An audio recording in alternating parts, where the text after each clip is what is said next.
மாண்புமிகு பிரதமர் மோடி அவர்களே போய் பீகார் மாநிலத்தில் போய் என்ன பேசியிருக்கிறார்? தான் எல்லாருக்குமான பிரதமராக விளங்கி கொண்டிருக்கக்கூடியவர் மோடி அவர்கள். ஆனால் அங்கே போய் என்ன பேசுகிறார் என்று சொன்னால், தமிழ்நாட்டை காட்டி பீகாரில் வெறுப்பு பேச்சை பேசியிருக்கிறார். வந்தாரை வாழ வைக்கக்கூடிய தமிழ்நாட்டை எல்லோருடனும் சகோதரத்துடனும் பழகக்கூடிய நன்மை பற்றி இந்த மண்ணில் வாழக்கூடிய எல்லாருக்கும் நல்லா தெரியும்.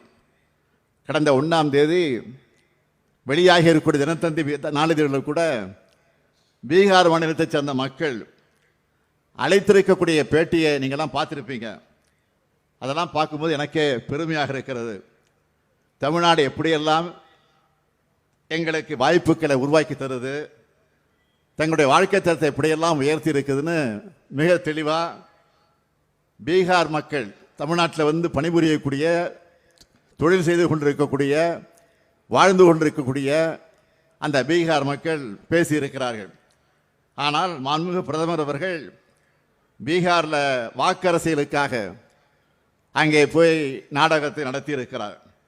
நான் கேட்கிறேன், மாண்புமிகு பிரதமர் மோடி அவர்கள் பீகாரில் பேசின அதே கருத்தை இந்த தமிழ்நாட்டில் வந்து பேச முடியுமா? பேசுவதற்குரிய தைரியம் இருக்கிறதா?